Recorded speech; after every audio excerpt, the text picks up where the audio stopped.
Eine Kentaurin. Halb Mensch, halb Pferd. Vielleicht ist es an der Zeit, den Pferden was zurückzugeben. Ostwind. Ich hatte schon wieder diesen Traum. Nackt auf dem Schulhof? Den habe ich auch immer. Wir haben das Einhorn gesehen.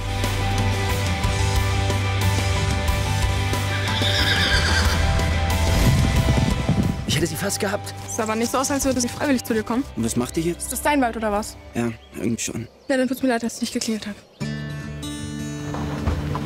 Wo sind denn eigentlich alle? Der Kredit ist gekündigt.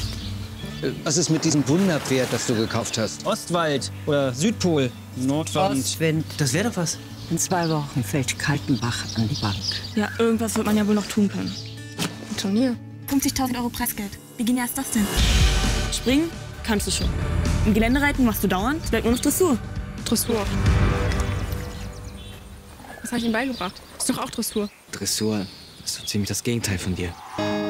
Und wenn wir einen Deal machen? Und der wäre? Ich helfe dir, dein Pferd einzufangen und du hilfst mir, meins fit zu bekommen.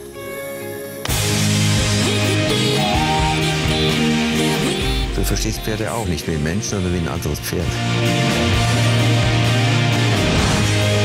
Was machst du jetzt? Mach's auf meine Art. Dressur ohne Trense. Das geht doch nicht!